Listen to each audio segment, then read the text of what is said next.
Bonjour chers internautes d'AfricaLeadNews.com. Nous avons le plaisir de recevoir aujourd'hui à votre émission 13 minutes avec M. John Gaglo, directeur exécutif de l'ONG Agbo Zégué, coordonnateur de la plateforme Mangrove UICN Togo.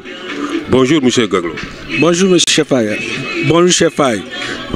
Alors, le prétexte de cette invitation, aujourd'hui nous sommes ici en direct de Toubacouta. Toubacouta, une localité située dans la région de Kaolack, au Sénégal.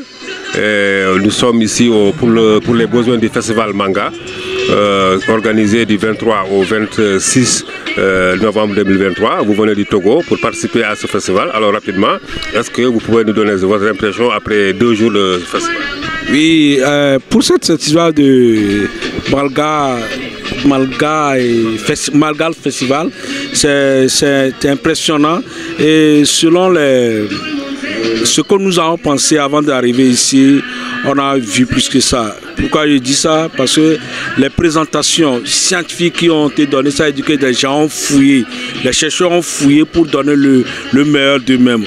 On ne croyait pas avoir tous ces résultats, mais sur l'élan de ce qu'on a entendu, de ce qu'on a appris, ça veut dire que déjà les résultats sont au point et que nous allons réussir pour la conservation des écosystèmes de mangrove dans notre sous-région africaine, ouest africaine. Donc le festival Manga, selon vous, c'est déjà une réussite. Alors, rapidement, on va parler un peu des actions de l'UICN au Togo. Alors, rapidement, quels ont été les apports de l'UICN dans la conservation des ressources de mangrove au Togo? Oui, à travers son projet de gestion des écosystèmes de mangrove du Sénégal au Bénin, le Togo a bénéficié des apports, des projets de ce grand projet ou bien de ce programme macro qui nous a permis d'asseoir tant soit peu une bonne conservation des écosystèmes de mangrove, c'est-à-dire à travers ces projets où les ONG ont eu des financements pour appuyer les communautés locales dans la conservation et dans la gestion des écosystèmes de mangrove.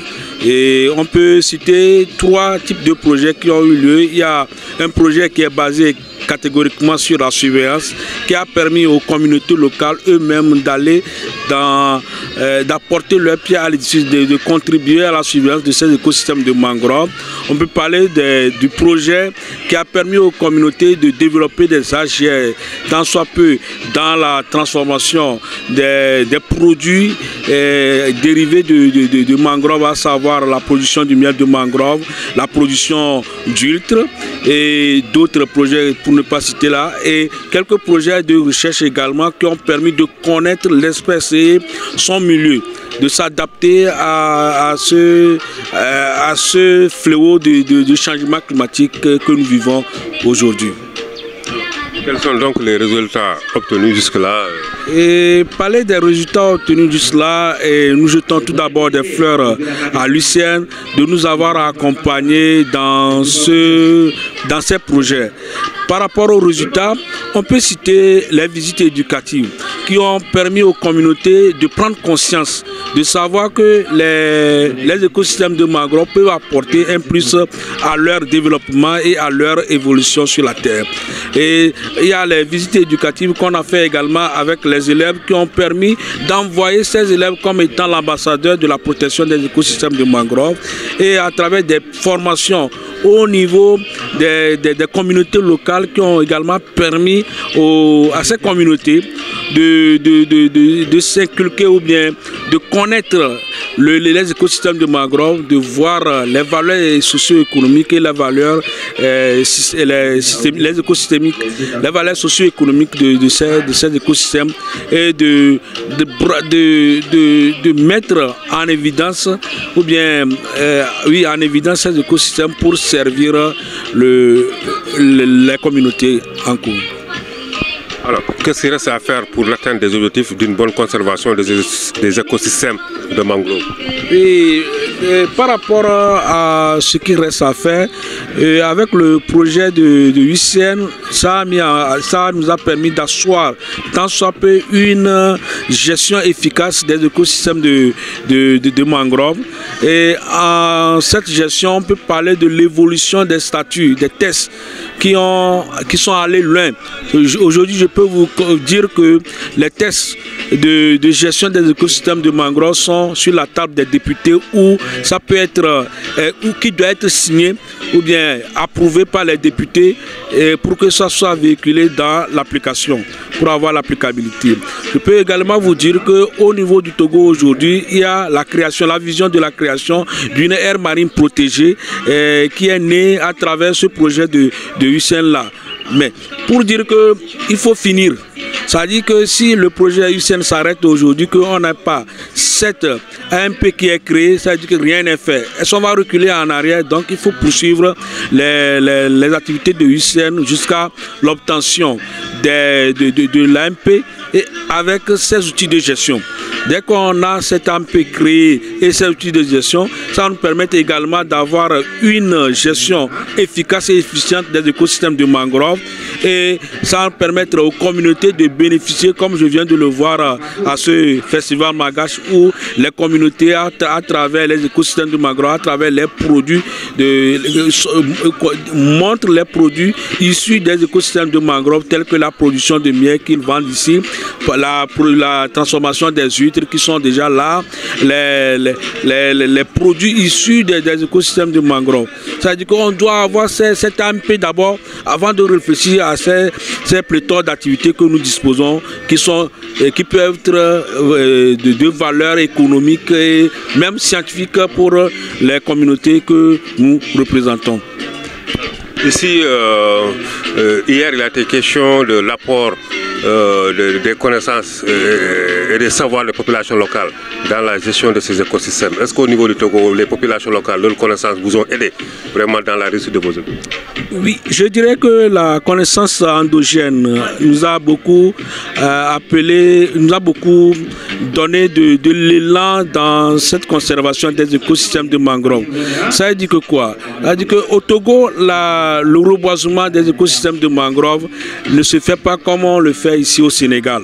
On n'utilise pas les propagules pour le reboisement parce que nous, au début, on avait commencé par l'utilisation des propagules et on a vu que notre sol n'est pas conforme ou ne s'applique pas par l'utilisation de ces propagules-là. Il faut passer par pépinière, il faut conduire le plan durant 6 mois sur la pépinière. C'est-à-dire que quoi, si les communautés ne nous ont pas dit, nous ont pas montré ou bien nous ont pas appris que il faut passer par la pépinière d'abord, c'est-à-dire que tout ce que nous faisons, ça même quand on a fait l'étude diagnostique, ça nous a montré qu'il y a bon nombre de projets qui étaient en cours, qui sont passés par les ONG directement sans les communautés qui ont mordu.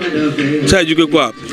Ça n'a pas donné de résultats en tant que tel. Ils utilisaient les propagules, ils reboisaient. Même les communautés nous ont parlé du temps de reboisement, de la période de reboisement des mangroves. C'est de là où la contribution réellement des communautés, l'implication des communautés dans la conservation de leurs ressources. En fait, les ressources des écosystèmes de mangroves ne sont pas à nous, les ONG, ni aux porteurs des projets, ni aux bailleurs. C'est aux communautés eux-mêmes, c'est à ces communautés-là d'aller à la conservation de leur écosystème. Tout d'abord, de réfléchir à la durabilité, parce qu'après eux, leurs enfants seraient là, et après les enfants, ça serait les enfants de leurs enfants. Donc si eux, ils détruisent aujourd'hui et demain, qu'est-ce que ça peut être? Donc ils sont appelés à faire cette conservation-là. C'est là où ils nous ont aidés à asseoir aujourd'hui un système de conservation. Et au Togo aujourd'hui, on a 3 types de reboisement, de restauration de mangroves. Il y a la régénération naturelle qui est là, qu'on assiste, et il y a le reboisement par l'utilisation des plants issus de pépinières, et enfin il y a le reboisement par l'aménagement même du site. Ça veut dire que quoi, par l'aménagement du site, on se dit que le site avait abrité les mangroves, mais compte tenu de l'avènement de 92, les communautés eux-mêmes avaient coupé ces mangroves là, et aujourd'hui ils reconnaissent le tort qu'ils ont causé à la nature et à eux-mêmes. Parce que quoi, le rendement qu'ils trouvaient dans la pêche le rendement n'est plus tel en tant que tel. Donc qu'est-ce qu'il faut faire? Il faut restaurer ces écosystèmes de mangrove-là. Donc c'est ça que nous sommes en train de faire aujourd'hui à travers eux. Et ils sont également preneurs dans ce que nous appelons l'envasement. Parce que le lit est envasé, il faut enlever le sable. Ils sont également preneurs et ils aident les privés à enlever le sable dans le cours d'eau pour que le cours d'eau soit fructueux. Alors, lors de la cérémonie d'ouverture, le représentant du ministre de l'Environnement du Sénégal a donné des chiffres quand même très encourageants dans l'apport que les mangroves peuvent apporter quand même à l'économie locale.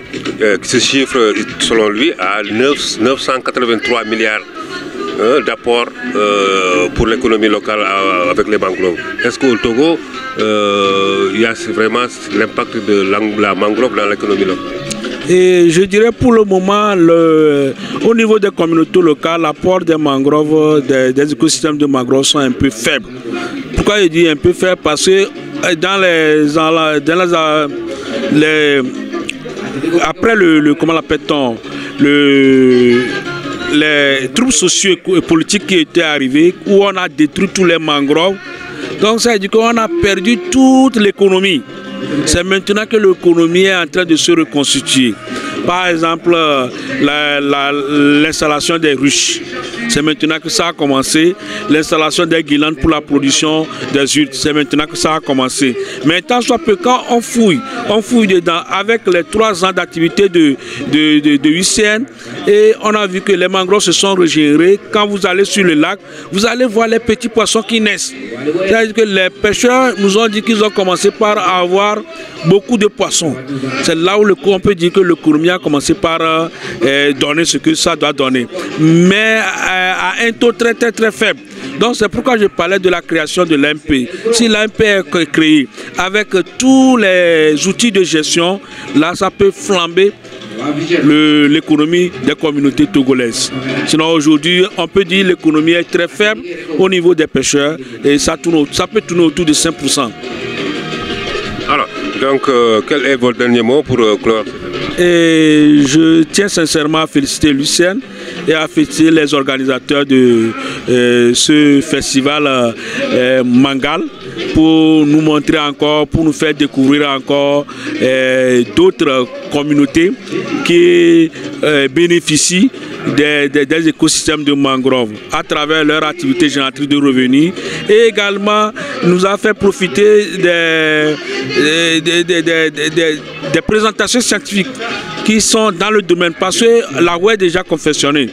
On ne va pas encore se mettre à imaginer la fabrication de la roue, mais on ne peut que l'adapter. C'est sur ces présentations que nous pouvons baser nos activités au Togo.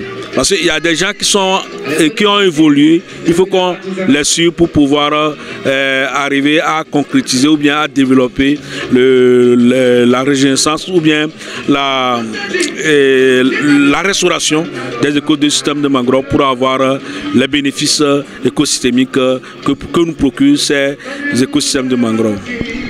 Donc, merci beaucoup, M. Gaglo. Nous rappelons aux internautes qu'aujourd'hui, nous avions le plaisir de recevoir à votre émission 13 minutes avec M. John Gaglo, directeur exécutif de l'ONG Agbo Zégué, coordinateur de la plateforme Mangrove ICN Togo. Rendez-vous la semaine prochaine et merci beaucoup. Merci.